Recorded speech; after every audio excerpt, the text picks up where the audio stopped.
Narito ang mga malalaking balitang Central Luzon sa nakaraang linggo. Mahigpit na protocol sa mga poultry products ipinatupad sa Santo Tomas, Pampanga bilang pag-iingat sa bird flu. Bacolor, apektado na rin ng bird flu ayon kay Mayor Dimandato. Implementasyon ng full face-to-face classes sisimulan sa Nobyembre. Lahat ng public schools sa Central Luzon handa na ayon sa DepEd Region 3. Kauna-unahang resolusyon sa 19th Congress isinumite ni Pampanga 3rd District Representative Dong Gonzales. Pero ng Pangulo at Vice Presidente, layong dagdagan, netizens hati ang reaksyon. Sira-sirang bahagi ng Sindalan Anao Road sa Mexico, inireklamo ng mga residente. At Central Luzon, top 3 sa pinakamaraming COVID-19 deaths sa first quarter ng 2022.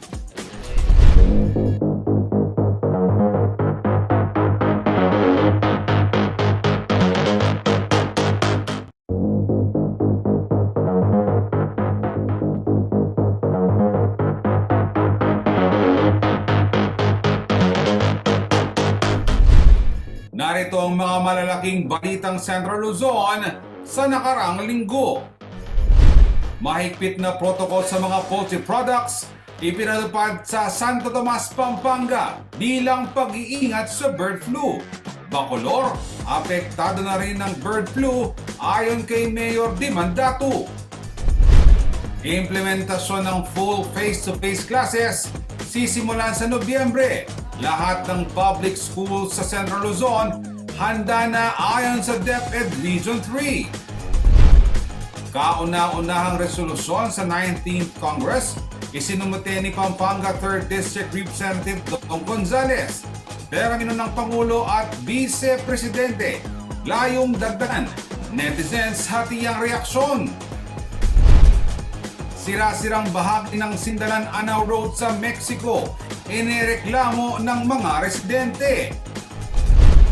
At Central Luzon, top 3 sa pinakamaraming COVID-19 deaths sa first quarter ng 2022.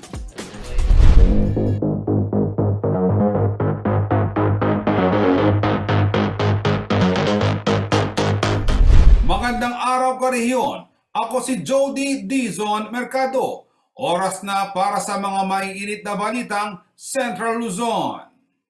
Kumpirmadong influenza type A o H5N1 na maskerela sa tawag na bird flu ang nadetect ng Bureau of Animal Industry na sanhi ng pagkasawi ng higit 100,000 manok sa barangay San Bartolome, Santo Tomas, Pampanga. Dahil dito, muling ipinatupad ng PNP ang mahigpit na quarantine restrictions. Narito ang report.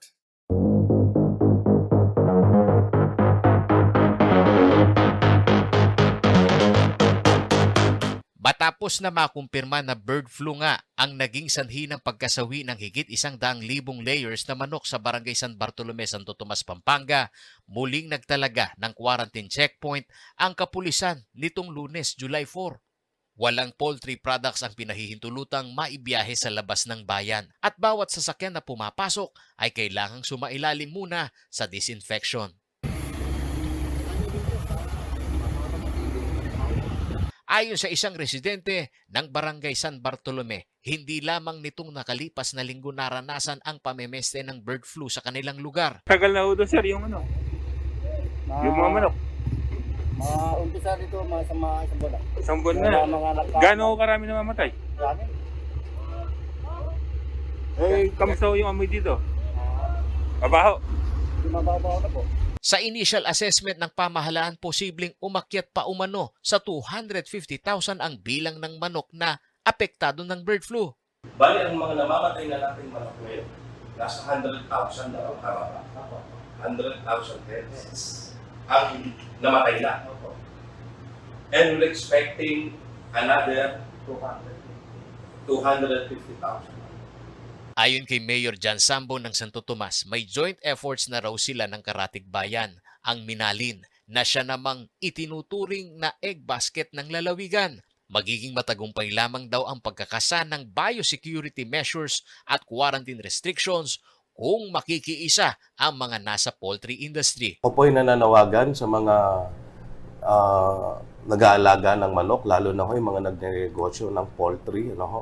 Napakahirap po nang dumating na pagsubok na naman sa atin na to na problema. Hindi pa tayo nakakabangon sa pandemya. Ngayon ito, crisis na naman, no? Itong ating nararanasan. Magtulungan po tayo at wag ho nating itago ito.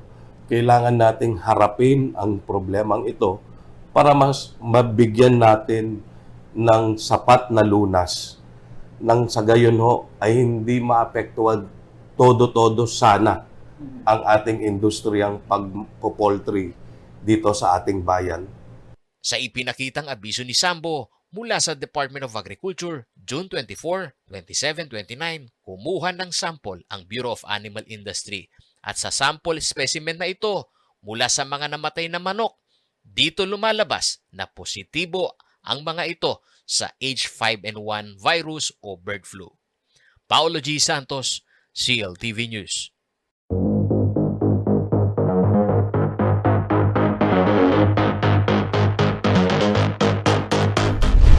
Ramdam na raw ng ilang nagtitinda ng manok sa palengke ng Santo Tomas, Pampanga ang epekto ng pananalasa ng bird flu sa barangay San Bartolome. Tumumal na raw kasi ang benta nila ng karning manok sa pamilihang bayan. Pero giit ng mga meat dealer, ligtas ang kanilang tindang karne ng manok dahil may certificate ang mga ito mula sa National Meat Inspection Service. May detalye ng balitang yan si Paolo G. Santos.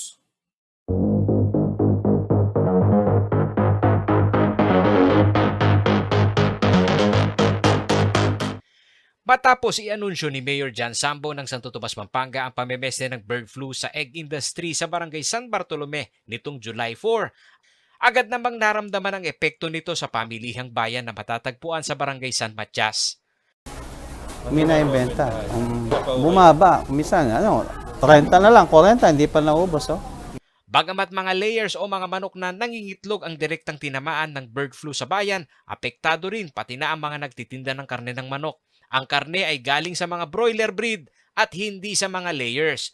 Kaya ang tindero na si Angelito Ramos may paglilinaw sa kanyang mga suki na alangan bumili ng karne ng manok.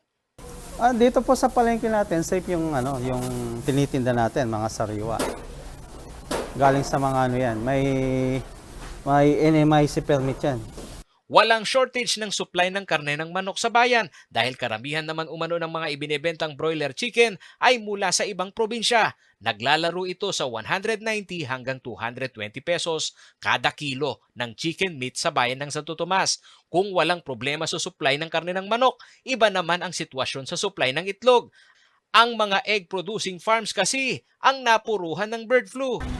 Wow, mi palala kasi dati kami mukukwakin. Ngayon, mantun niya pa yung mister ko nung no card natin available. Matas yung presyo. Ikamente mo may order kami ngayon. After 3 days, karne pa mo pwedeng kuwanan mo. Dahil sa hirap sa supply, tumaas na rin ang presyo ng itlog sa palengke ng Santo Tomas. Ang medium size na dating 6 pesos and 50 centavos kada piraso, 7 pesos and 50 centavos na ngayon. Nagtungo ang CLTV News sa Avian Influenza Control Centers ng Pampanga na matatagpuan naman dito ang Provincial Veterinary Office para sana makapanayam ang kanilang pinuno na si Dr. Augusto Baluyot. Subalit abala raw ang Provincial Veterinary na nasa apektadong poultry farm sa magkatabing bayan ng Santo Tomas at Minalin, ang itinuturing na egg basket ng lalawigan. Ipinagkaloob naman niya sa amin ang mga bagong alituntunin ng Department of Agriculture na gumagabay sa kasalukuyang pananalasa ng bird flu. Ito ang Memorandum Circular No. 27 na inilabas nitong June 30. Batay sa alituntunin, pinahihintulutan na ang pagbiyahe ng mga poultry products mula Region 1, 2, 3, 4A at CAR kahit na sa mga lugar na apektado ng bird flu. Sa day-old chicks at hatching egg, kailangan ng negative test result na may 28 days validity. 14 days naman ang validity period ng negative test result ng manok, bibe at pugo. Ganito rin ang sistema sa mga panabong na manok at kalapati kung kailangang itawid sa dagat.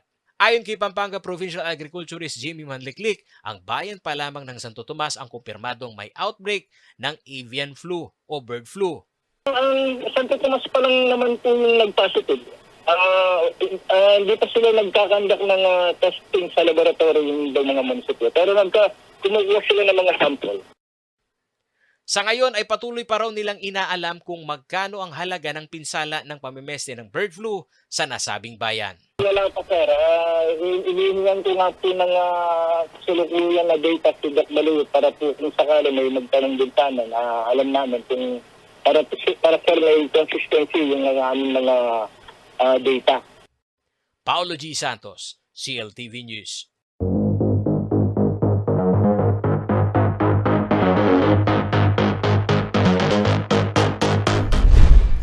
As of July 8, 3 barangay sa Bacolor, Pampanga ang kumpirmadong apektado ng bird flu matapos ang isinagawang laboratory test ng Department of Agriculture. Tinamaan na ng naturang flu ang mga barangay ng San Isidro, Cabetican at Kabambangan.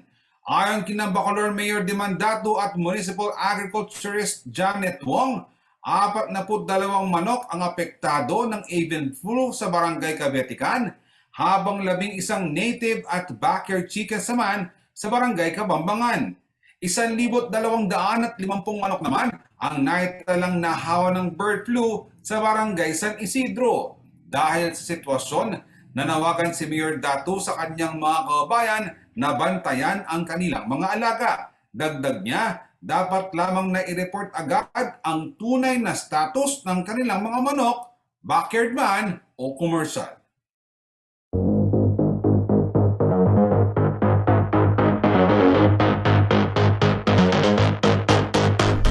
Posible raw humantong sa malalang problema o shortage ang lumiliit na supply ng poultry products ayon sa grupong United Broilers Raisers Association o UBRA. Kaya ang panawagan nila sa pamahalaan, bigyang pansin ang kanilang sitwasyon para na rin sa food security sa bansa. May exclusive report si Paulo G. Santos.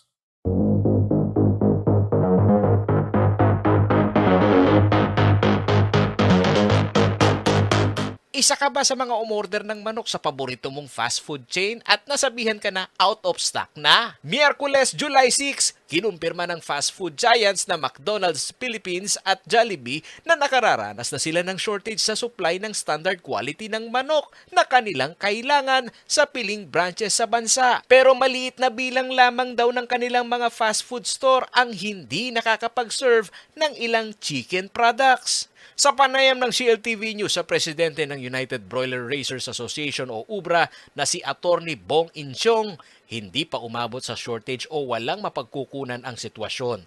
Mataas lamang umano ang standard ng mga commercial institution gaya ng fast food giants pagdating sa mga manok sa merkado. Yan ho yung kumukuha sila sa malalaking kumpanya. Kasi ho yung mga katulad ho namin na ordinary lang ho na nag-aalaga, hindi namin ho kaya mag-supply ho doon sa mga institutional buyers. Yung katulad ng mga fast food. Kasi ho sila, volume of purchaser sila, ay expectation nila laging mas mura ho sila. At saka ho, mas matagal-tagal ho magbayad yung mga yan, hindi namin ho kaya yon. Bansot daw ang kalimitang lumalabas ngayon mula sa mga poultry producer. Yon ay dahil sa mataas na input sa production gaya ng mahal na patuka na umaabot na sa 1,500 kada sako. Kung meron man production ay hindi ho pareho ng dati yung performance. Hindi ho gano'n kalalaki yung mga manok at marami ho yung mga bansot. Kasi nga ho, sa mga panahon ngayon, parang casino, pagka makachamba ko na maganda yung performance mo, mabigat yung manok mo, ay jackpot ka. Buhayin ang Task Force Price and Volume Watch. Ito ang mungkahi ng mga producers ng poultry products sa bansa. Dito all accounted daw ang mga malalaking poultry producers na babantayan ng Department of Agriculture upang hindi umano mapaglaruan ang presyuhan mula sa farm gate at retail price at laki ng mga pumapasok na imported products. Binabantayan ho yung ano ba talaga ang potential production, ano nangyayari sa mga breeders, ano nangyayari sa mga broiler farms, ano ang presyo sa retail, bakit ganyan ang presyo sa retail, baksak na sa farm gate, yung mga ganon, bakit tumaas ang farm gate, at saka yung pati importation ando doon. Kung ang daily protein consumption ang pag-uusapan, maituturing na may krisis umano sa meat products dahil ang alternatibong panghalili sa mahal na karne ng baboy ay hindi na rin maawat sa pagtaas ng presyo. Yung mga mamimili, pwedeng pumunta ho sa baboy at sa ibang mga produkto. Kumbaga ho, kami lang may problema. Ngayon ho, lahat ho may problema Kanya, in that context ho, you can say may shortage ho talaga rin ho ng manok. Kasi, siyempre ho, ang iklog ho, ang manok ang more or less kasama doon sa pinakamurang bilihin, lalo na sa protina, ay doon ho magpupuntahan dahil mahal ho yung iba o hindi laging available yung iba. Kanya, mas mabuti ho sabihin na may shortage. Samantala, sa pakikitungo sa avian flu virus sa bansa, kailangan lamang umanong maging malinaw ang mga pulisiya sa quarantine restrictions. Sa inventory ng Philippine Statistics Authority o PSA, tumaas ang production ng manok ngayong taon, 2.4% kumpara sa nakalipas na taon. Katumbas ito ng 186 million birds. 10% sa bilang na ito ay ang mga broilers o karne ng manok. Paolo G. Santos, CLTV News.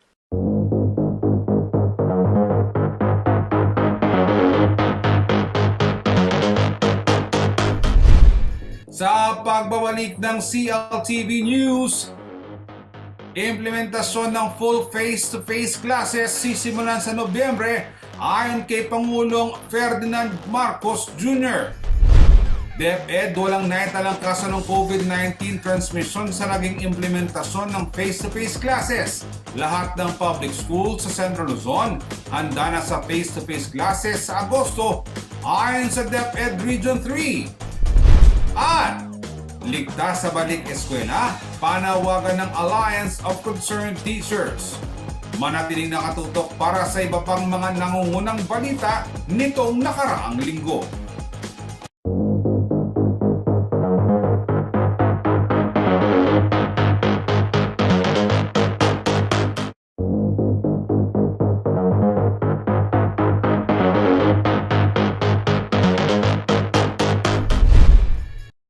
Target ng pamahalaan na may balik sa 100% ang face-to-face classes pagdating ng Nobyembre ngayong taon. Sa press briefing ni Pangulong Ferdinand Marcos Jr., sinabi niyang isa ito sa mga tinalakay sa kanilang unang cabinet meeting. Inanunsyo na rin ni Vice President at Department of Education Secretary Sara Duterte ang plano na simulan na ang face-to-face classes sa Setyembre at sa Nobyembre na ang full implementation nito. Kakibat ng muling pagbabalik eskwela, nais din ng Pangulo na paigtingin ng bakunahan kontra COVID-19 sa bansa para matiyak ang kaligtasan at seguridad ng mga estudyanteng magbabalik eskwela. We will be encouraging that, especially for younger people, because again, we have to be concerned about their return to school. So that's the general policy. We will reinstitute again the vaccination drive so that we can at least feel safer when the children go back to school.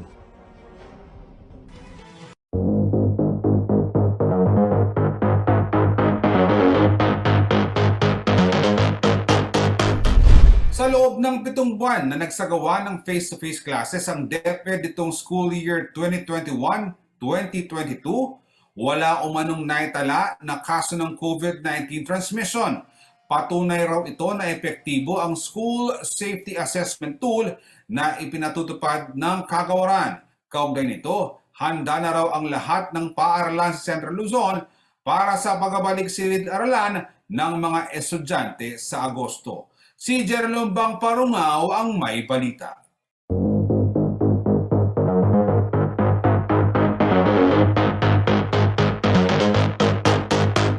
Inanunsyo ng Department of Education o DepEd na asahan na ang 100% face-to-face classes sa mga pampublikong paaralan sa buong bansa sa darating na Agosto. Ito ay dahil na rin sa tagumpay umano ng pagbabalik silid-aralan na ipinatupad sa ilang eskwelahan nitong huling 7 buwan ng school year 2021-2022. Wala raw na italang kaso ng COVID-19 transmission sa mga eskwelahan sa Central Luzon at maging sa buong Pilipinas. for the past 7 months, no, at the national level then, I'm talking of the national level, and for Region 3, we have not recorded a single case of COVID-19 transmission in our schools.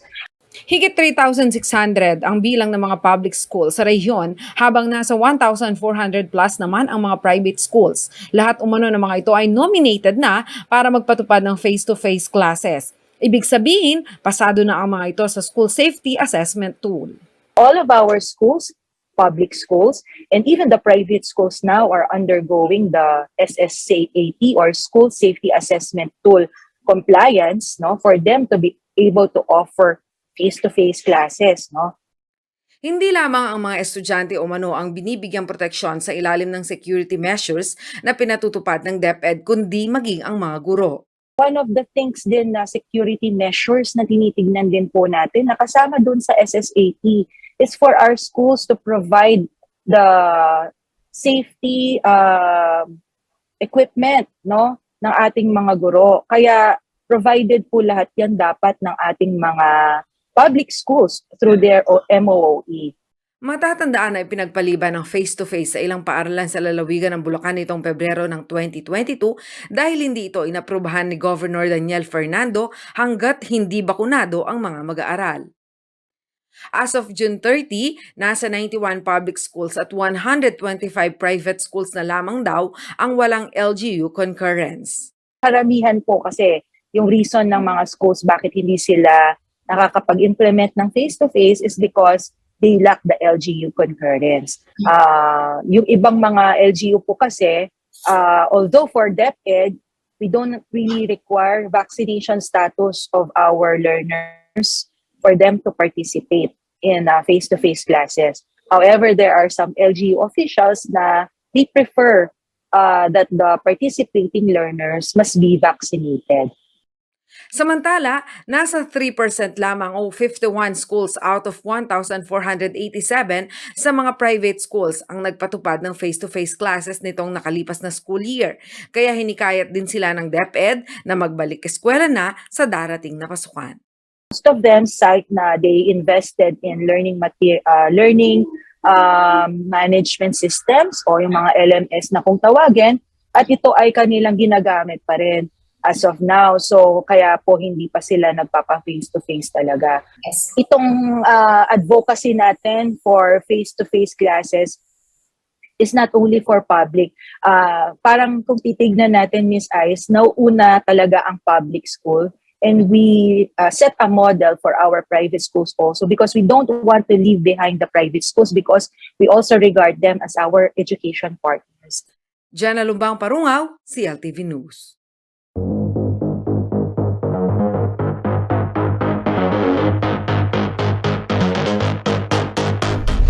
Muling iginiit ng Alliance of Concerned Teachers ang kahalagahan ng wastong paghanda para sa ligtas na balik eskwela sa nalalapit na Nobyembre. Ayon sa grupo, marami pang dapat tugunan ang pamahalaan para hindi malagay sa panganib ang mga guro at mag-aaral sa muling pagpasok sa mga silid-aralan. Narito ang report.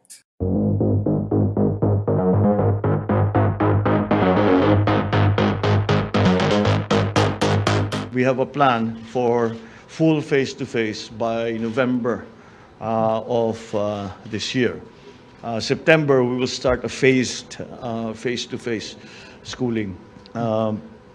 And that face-to-face will end up in early November as already 100% attendance ng mga bata. Matapos i-anunsyo ni Pangulong Ferdinand Marcos Jr. ang planong implementasyon ng full face-to-face classes sa Nobyembre, iginiit ng Alliance of Concerned Teachers ang mga mahahalagang pangangailangan na dapat munang tugunan ng pamahalaan upang ligtas na maipatupad ito. Ayon kay Vladimir Ketwa, chairperson ng grupo, magiging mahirap daw para sa mga estudyante, guro at magulang ang magpunta sa mga paaralan at makaranas ng bagong surge ng COVID-19, kaya dapat itong higit na paghandaan. Binanggit ng ACT ang survey mula sa Movement for Safe, Equitable, Quality and Relevant o Secure Education kung saan mismong mga guro ang nagsabing mahaba pa ang pagdadaanan ng administrasyon kung tuluyan ang bubuksan ng mga paaralan para sa in-person classes. Kulang daw ang pondo at suporta ng gobyerno kaya napilitan ng 50 mula sa 83% ng mga guro na gumastos mula sa kanilang sariling bulsa upang ihanda ang mga paaralan. Hindi rin daw naisasaayos ang ilang mahalagang safety measures. Nagbigay din ng Alliance of Concerned Teachers o ACT ng listahan ng mga pangangailangan para sa pagdaraos ng ligtas na face-to-face classes. Kabilang dito ang double school maintenance at operating budget para sa wastong ventilasyon sa mga classroom, sapat na hand-washing facilities at water supply, operational at well-equipped clinic, sapat na health at sanitation supplies at ang pagpapatupad ng health protocols. Kailangan din daw ng karagdagang guro upang maipatupad ang ideal class size na maximum of 35 students. Mahalaga rin daw ang pagkakaroon ng sapat na nurses at utility personnel. Ayon pa sa ACT, dapat tiyakin ng health protection at benepisyo ng mga teaching at non-teaching staff, kabilang dito ang libreng pagpapagamot, 15 days sick leave para sa mga guro, karagdagang kompensasyon para sa mga nagtuturo na may overload at non-teaching duties. Dapat din daw mabayaran ng kanilang overtime pay at ang on-time na pagbibigay ng special hardship allowance. Nananawagan din ng ACT ng ayuda para sa mga nahihirapang pamilya sa gitna ng pandemya at ang pagsasagawa ng learning assessment sa mga estudyante. Samantala, naglaan na ang Department of Education ng 1 billion pesos para sa pagbibili ng TV, laptop, speakers at iba pang equipment na kakailanganin ng mga pampublikong paaralan sa pagpapalawig ng blended learning. 5 bilyong piso rin daw ang ipinamahagi ng kagawaran para sa learning resources ayon kay DepEd Undersecretary for Finance, Annalyn Sevilla. Angelica Cara, CLTV News.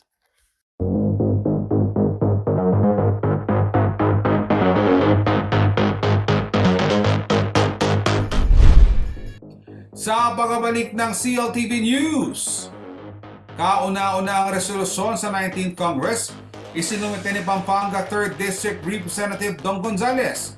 Termino ng Pangulo at Vice Presidente, layong dagdagan. Netizens, hati ang reaksyon sa panukala ni Representative Gonzales na dagdagan ng termino ng Pangulo at pangalawang Pangulo. At panukalang batas na magtatatag sana ng Special Economic Zone sa Bulacan, ibinasura ni Pangulong Marcos Jr. Manatiling nakatutok at magbabalik ang CLTV News.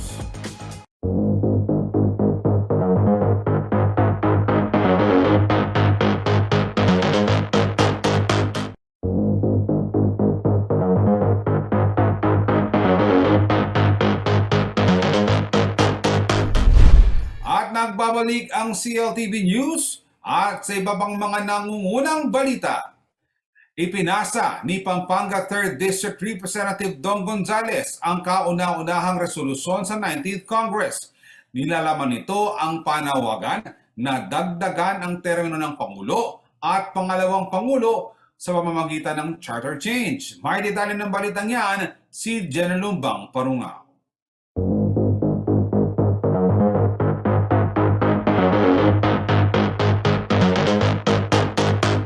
Sa pagbubukas ng 19th Congress sa ika-25 ng Hulyo, number 1 priority daw ni Pampanga 3rd District Representative Aurelio Dong Gonzales ang madagdagan ng termino ng Pangulo at pangalawang Pangulo. Dahil dito, buena mano ang mambabatas sa pagpapasa ng resolusyon na siyang unang-unang nakahain sa Kongreso. Layon nito na magkaroon ng Constituent Assembly upang maamyendahan ang ilang mga probisyon o nilalaman ng saligang batas. Resolution, both houses, dati number 7. Ngayon 18 Congress. Ngayon 19 Congress, nirefile ko ulit yung resolution, both houses, number 1. Paliwanag ng mababatas, 35 years na raw mula nang maratipikahan ang konstitusyon at napapanahon na para ito ay baguhin.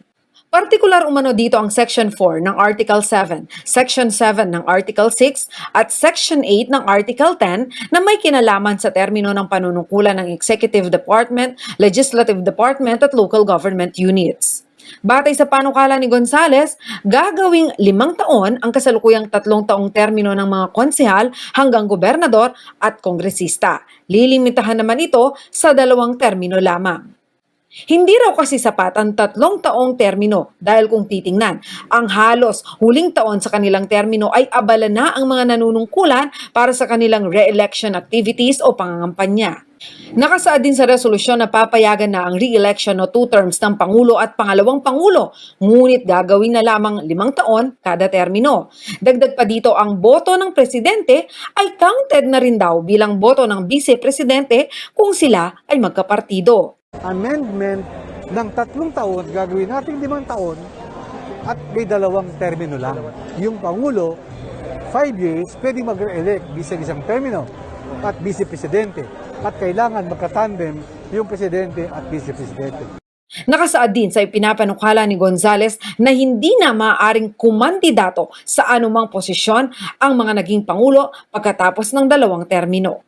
Halimbawa na lamang sa sitwasyon ni dating Pangulong Gloria Macapagal Arroyo na ngayon ay kongresista, hindi na ito papayagan kung sakaling maamyendahan ang konstitusyon. Samantala, hindi naman kasama sa panukalang term extension na ito ang mga senador at barangay officials. Jana Lumbang Parungaw, CLTV News.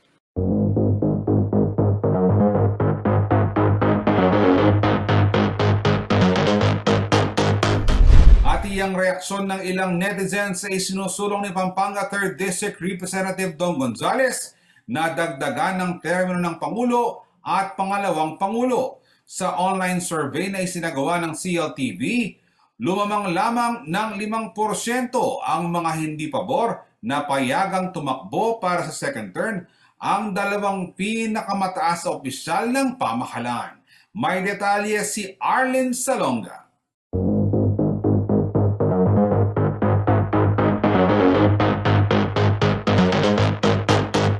Umani ng magkakaibang reaksyon mula sa mga netizen ang panukala ni Pampanga 3rd District Representative Aurelio Dong Gonzales na dagdagan ng termino ng Pangulo at Pangalawang Pangulo. Sa House Resolution No. 1 na isinumite ng mambabatas, nanawagan ito na amyendahan ng konstitusyon para payagang tumakbo sa isa pang termino ang Presidente at Vice-Presidente upang maisakatuparan umano ang kanilang mga programa. Iminungkahi rin ng mambabatas na gawing 5 taon ang kada termino at huwag na silang payagang kumandidato ulit sakaling makumpleto ang 2 terms. Nanawagan din si Gonzales na gawing tig 5 taon ang termino ng mga konsehal hanggang gobernador, subalit limitahan lamang ito sa 2 consecutive terms. Sa isang online survey na isinagawa ng CLTV simula July 4 hanggang July 7, lumalabas na 45.29% o 149 na katao ang nagsabing hindi sila sang-ayon sa panukalang ito ni Gonzales. Ayon sa isang nagkomento, mas marami umanong problema ang bansa na dapat unahin tulad na lamang ng pagtaas ng presyo ng mga bilihin. Hindi rin pabor ang isa dahil posible raw na lalong lumaganap ang korupsyon kung maipapasa ang resolusyon. Samantala, 40.12% o 132 netizens ang nagpahayag ng pagsang-ayon kay Gonzales na palawigin ang termino ng panunungkulan ng Pangulo at VP. Para sa isa sa mga nagkomento, posible umano ito kung naging maganda ang track record at mataas ang rating ng mga nasabing opisyal. Naniniwala naman ang isa na dapat pa raw gawing 10 hanggang 15 taon para umano sa kaunlaran ng Pilipinas. Ang natitirang 14.58% ay nahati sa iba pang reaksyon ng mga netizens sa Facebook posts. Arlene Salonga, CLTV News.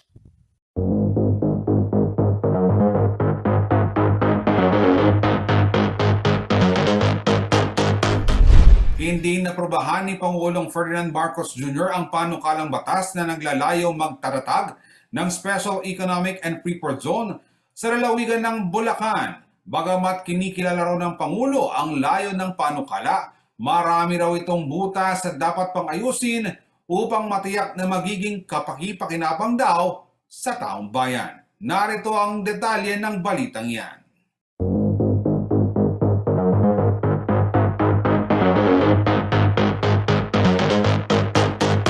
Sa kanyang unang araw sa opisina, vinito ni Pangulong Ferdinand Marcos Jr. ang panukala na naglalayong magtayo ng isang Special Economic and Freeport Zone sa lalawigan ng Bulacan. Ang pagvito sa House Bill 7575 ang isa sa mga opisyal na aksyon ng bagong Pangulo.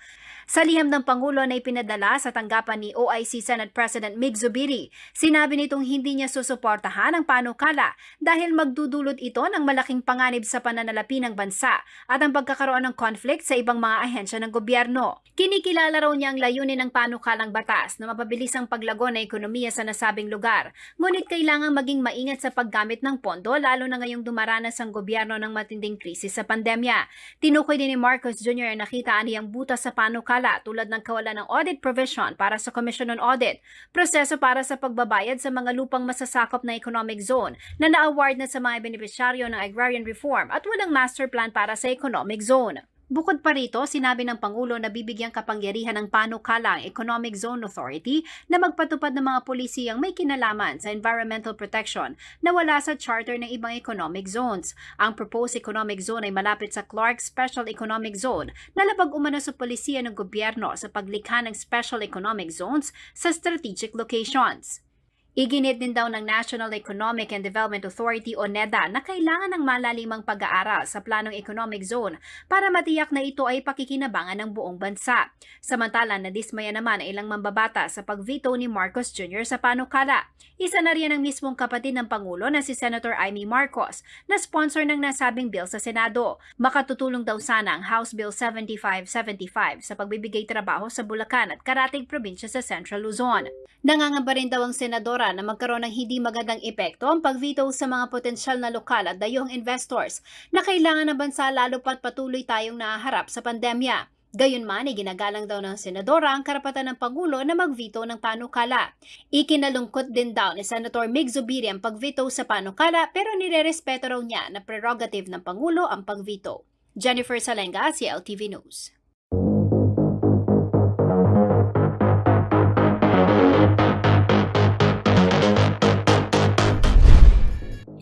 Sa pagbabalik ng CLTV News, road widening sa Jasa sinimula na. City of San Fernando Mayor Vilma Caluag hiniling sa DPWH Region 3 na pabilisin ng proyekto. Mga weighing facility ng DPWH Region 3 para sa implementasyon ng anti-overloading law hindi raw umaandar ayon sa LTO Region 3. Sira-sirang bahagi ng Sindalan Anao Road sa Mexico inireklamo ng mga residente. At karagdagang 2 piso sa base fare sa mga PUJ o Public Utility Jeepneys inaprubahan na ng LTFRB. Manatiling nakatutok at magbabalik ang CLTV News.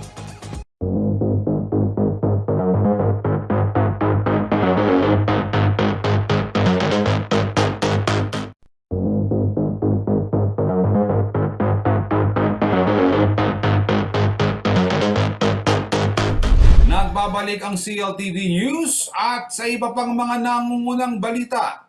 Formal nang sinimula ng road widening project ng Department of Public Works and Highways o DPWH Region 3 sa Jose Abad Santos Avenue, Lunes, July 4. Kaugnay nito nagkaroon ng pagpupulong sa City of San Fernando, Pampanga Mayor Vilma Caluag at ang ilang kinatawan ng DPWH sa pamumuno ni Engineer Juana Faye Magpayo para talakayin ang nasabing proyekto. Saklaw ng road widening project ang 800 metrong pakanluran ng Jasa at magtatakda ng 30 metrong lapad sakop ang mga bangketa.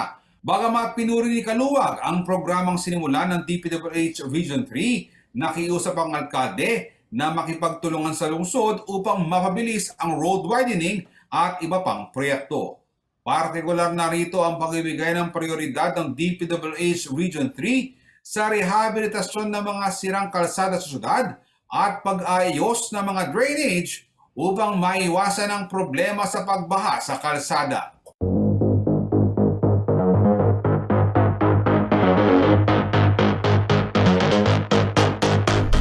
Kinumpirma ng pamunuan ng Land Transportation Office Central Luzon na nagkaroon na ng mga pag-uusap sa pagitan ng kanilang tanggapan at ng Department of Public Works and Highways Region 3 kaugnay ng enforcement ng anti-overloading law. Pero ang problema, hindi raw functional ang mga weighing facility na nasa pangangalaga ng DPWH sa rehiyon.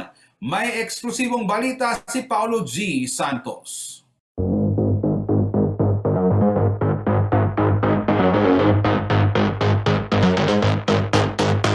Palala na ng palala ang kondisyon ng Manila North Road o MacArthur Highway na regular na dinadaanan ng mga truck mula sa mga quarry sites sa rehiyon. Perwisyo ang dulot nito sa mga motorista at commuter dahil liban sa mabigat na daloy ng trapiko, madalas ding maging sanhi ng pagkasira ng mga sasakyan at minor accident sa sirasirang kalsada. Isa sa mga itinuturong dahilan ay ang mga overloaded na truck. Batay sa Republic Act 8794 o ang Anti-Overloading Law, ang Land Transportation Office ang lead agency sa pagpapatupad ng nasabing batas. Pero paliwanag ni LTO Region 3 Director Eduardo de Guzman, kailangan sa implementasyon nito ang weighing facilities na nasa pamamahala naman ng Department of Public Works and Highways o DPWH. Ang Land Transportation Office po, for the information of everybody, wala tayong weighing scales na ipa-proof natin na itong mga trucks na to are carrying an overloaded cargos. So sila, ang DPWH may tinatawag silang weighing scales. Yun, doon talaga makita kung overloaded ba yung sasakyan na yun. Dagdag pa ni De Guzman, matagal na silang nakikipag-ugnayan sa DPWH para sa joint operation kontra overloaded na mga truck. Pero ang problema, requesting them, but sad to say, they just informed me na parang may technical na nasira or something na hindi na so parang hindi natuloy yung joint operation namin. Sa pagsisiyasat ng LTO, may tumatakbong 12-wheeler truck na wala sa matrix ng anti-overloading law, tulad ng Howo brand na iba ang modification. Ngunit taliwas umano sa katwiran ng ilang nasa industriya ng trucking, malinaw anya ang sinasabi ng batas na kung wala ang mga ito sa matrix ay kailangang i-secure ng mga operators ang special permit mula sa DPWH. Kung nakita natin dito, sa matrix naman dito, wala talaga ang huwo na configuration.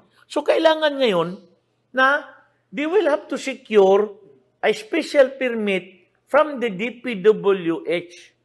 Kailangan din umanong mailinaw sa ilalim ng batas kung papaano ang proseso ng disposisyon ng mga overload na kargo na kanilang mahuhuli sa kalsada. Bahagi umano ito ng kanilang isinasagawang konsultasyon sa muling pagpapaigting ng enforcement ng anti-overloading law. Yun ang isa sa mga i-consider natin. Kasi sa batas talaga natin, hindi natin sila ituloy unless pag hindi natin sila siyempre, tanggalin yung excess. Ang problema ngayon, saan natin ilagay? Saan banda? So, there should be a little enhancement para address natin itong naging problema natin. Ngayong ikalawang linggo ng Hulyo ang inaasahang pagpupulong umano ng LTO Region 3 at DPWH at Highway Patrol Group ng PNP para pag-aralan ang enforcement ng anti-overloading law. Patuloy namang kinukuha ng CLTV News ang panig ng DPWH Region 3 kaugnay ng di umano'y sirang weighing facilities. Paolo G. Santos, CLTV News.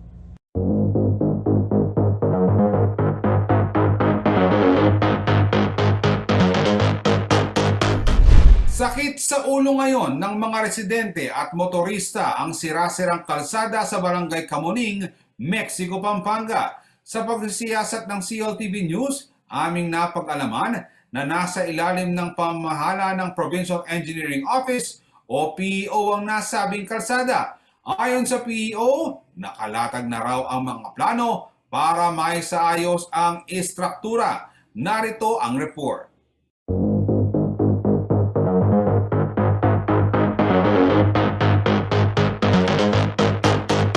Inireklamo ng mga residente ng Barangay Kamuning Bayan ng Mexico, Pampanga ang sira-sirang daan na nagdudulot umano ng malaking abala sa kanila, pati na sa mga motorista. Sinadya ng CLTV News ang bahaging ito ng Sindalan Anaw Road na siyang tampulan ng kanilang sumbong. Dito nakasabay namin ng mga naglalakihang truck sa pagbaybay sa lubak-lubak na daan. Sa ano po namin, sa truck po namin, medyo mahirap po dumaan kasi sira po. Madaming na aksidente po, tsaka ang pangit ng daan. Tumangging humarap sa kamera si Barangay Captain Peter Siron ng Kamuning, Mexico. Pero binanggit niya sa amin na minsan ay sariling pondo ng barangay ang kanilang ginagamit upang matambakan at malagyan ng asfalto ang kalunos-lunos na daan. Ang problema, hindi rin nagtatagal ang kanilang pansamantalang lunas dahil na rin sa walang tigil na pag-ulan.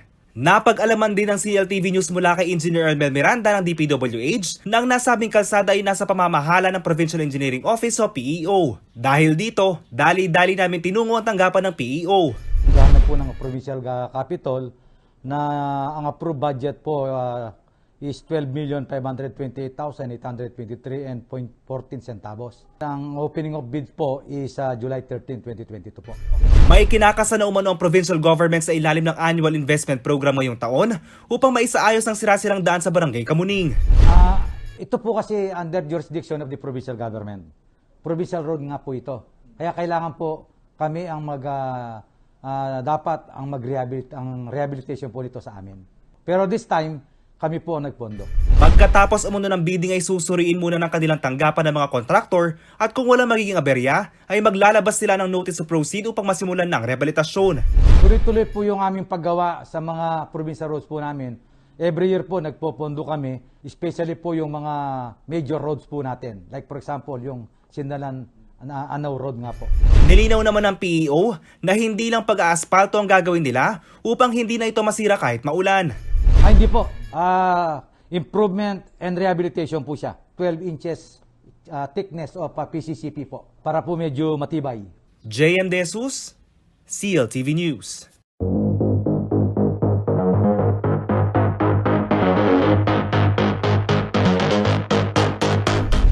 Inaprobahan na ng LTFRB ang 2 pisong dagdag pamasahe sa mga pampasaherong jeep sa buong bansa.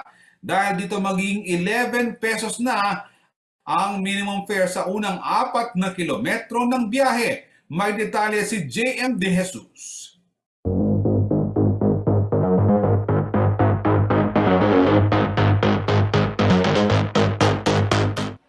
Aprobado na sa Land Transportation Franchising and Regulatory Board o LTFRB ang petisyon na taasan ang minimum fares sa lahat ng public utility jeepney kasama ng motor jeepney sa gitna ng walang humpay na oil price hike. Matatanda ang nauna nang inaprobahan ng ahensya na itaas sa 10 piso ang dating 7 na pisong minimum na pasahe sa mga PUJ sa Metro Manila, Central Luzon at Calabarzon noong June 8. Ngayon, otorisado na ang mga jeepney driver sa buong bansa na itaas sa 11 pesos ang pamasahe para sa unang 4 na kilometro. Nakita po natin na talagang patuloy po yung pagtaas. Kaya nagkaroon na rin po ng rason din po para i-increase pa po provisionally yung fare from 9 pesos to 11 pesos po sa PUJ. So, yun po yung naging consideration natin. Siyempre, we need to balance din po or to weigh din po yung mga operators natin kasi hindi naman po dapat dapat kumikita pa rin naman po sila. 13 pesos na ang bagong minimum fare sa mga modernong PUJ para sa unang 4 na kilometrong biyahe. Wala naman dagdag na dapat ipataw para sa mga susunod na distansya. Mayroon humigit kumulang 20,000 na unit ng PUJ na bumabiyahe sa buong gitnang Luzon. Tinatayang nasa 5,000 dito ang may mga ruta sa Pampanga. Paliwanag ng LTFRB na hindi pa pinalang increase na ito. While pending po yung main petition nila for the fare increase, yan po muna yung susundin yung provisional increase po as of now. Ngayon, depende nga po sa circumstances surrounding po yung mga nangyayari po sa atin kung kailangan pa bang i-increase eventually or kailangan ibaba naman. So, nakasalalay din po yan. Actually, major factor po dyan yung fuel hike. Daing ni Edwin katakutan na halos 2 dekada ng jeepney operator, doble kayod daw muna siya sa pasada dahil ang kinikita nila ay napupunta lamang sa panggasolina. Ngayon kasi, actually, wala talaga eh. Kumbaga, nagdadaglag kami ng biyahe para may uwi kami sa pamilya namin. Hindi naman umangal ang mga pasaherong kanya na isasakay at kung minsan nagkukusa pa sila na wag nang kuhanin ng discount sa kanilang pamasahe. Wala naman pati nga yung senior, hindi na rin kumbaga naghihingi ng pabayaan nyo na, mahal-mahal ang krudo kanya. Hindi katulad nung na talagang naghihingi sila ng discount. Ngayon, sila na rin nagsasalita na, ay, pabayaan nyo na, malang krudo. Okay lang yung inflation ganun po talaga kahit sa anong lugar sa buong mundo due to sa pagtaas ng petroleum. Obviously nahihirapan yung mga driver, wala tayong magagawa, ganun talaga. Oo, kasi para maano din yung gasolina nila. Tumaas po kasi yung gasolina, di ba? Kaya magtataas talaga sila ng pamasahe. Samantala ayon sa LTFRB, lahat ng PUJ operator ay kinakailangan maglagay ng notice of fare increase sa loob ng kanilang mga public utility vehicle na madaling makita ng riding public. JN De Jesus, CLTV News.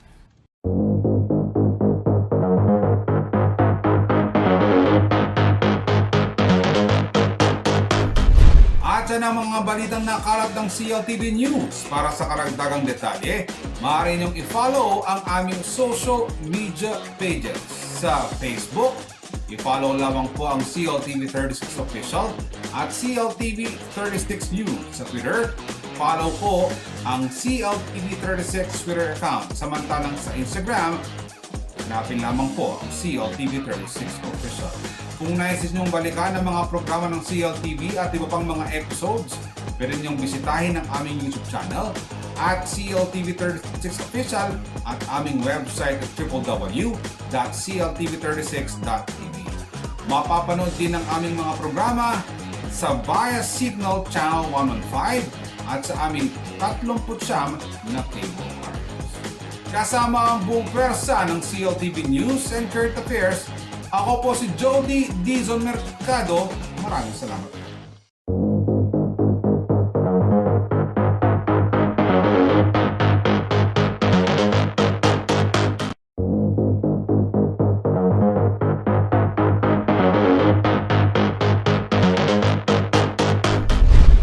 Narito ang mga malalaking balitang Central Luzon sa nakarang linggo. Mahigpit na protocol sa mga poultry products ipinatupad sa Santo Tomas, Pampanga bilang pag-iingat sa bird flu.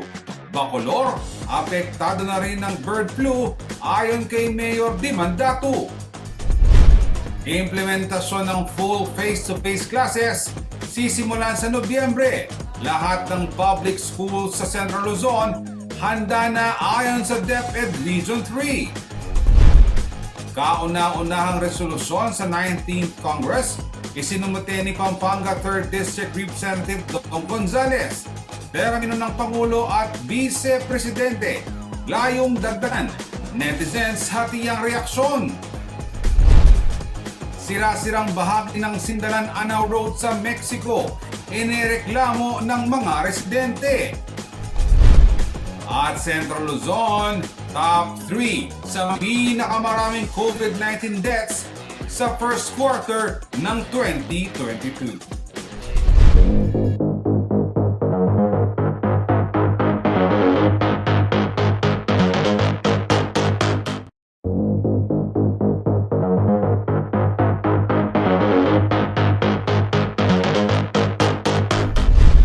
Narito ang mga malalaking balitang Central Luzon sa nakarang linggo.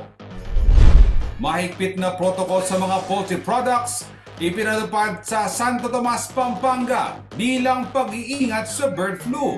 Bacolor, apektado na rin ng bird flu ayon kay Mayor Dimandato. Implementasyon ng full face-to-face classes sisimulan sa Nobyembre. Lahat ng public schools sa Central Luzon handa na ayon sa DepEd Region 3.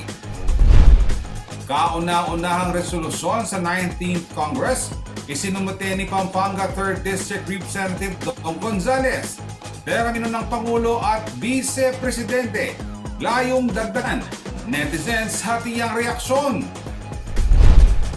Sira-sirang bahagi ng Sindalan Anao Road sa Mexico, inireklamo ng mga residente.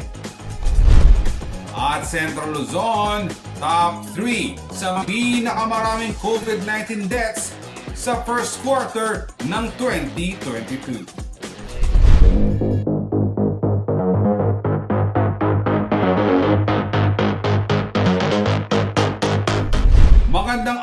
Karehiyon, ako si Jody Dizon Mercado. Oras na para sa mga maiinit na balitang Central Luzon. Kumpirmadong influenza type A o H5N1 na maskerela sa tawag na bird flu ang nadetect ng Bureau of Animal Industry na sanhi ng pagkasawi ng higit 100,000 manok sa barangay San Bartolome, Santo Tomas, Pampanga. Dahil dito muling ipinatupad ng PNP ang mahigpit na quarantine restrictions. Narito ang report.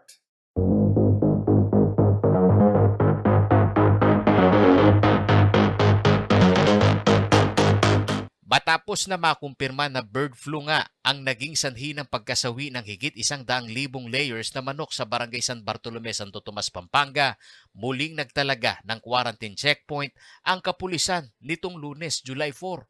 Walang poultry products ang pinahihintulutang maibiyahe sa labas ng bayan at bawat sasakyan na pumapasok ay kailangang sumailalim muna sa disinfection.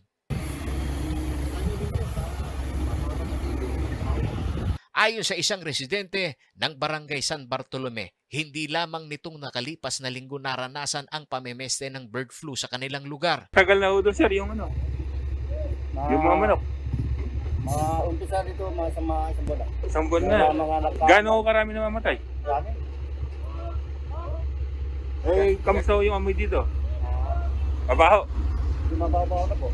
Sa initial assessment ng pamahalaan, posibleng umakyat pa umano sa 250,000 ang bilang ng manok na apektado ng bird flu. Bali, ang mga namamatay na natin manok ngayon, nasa 100,000 na ang karama.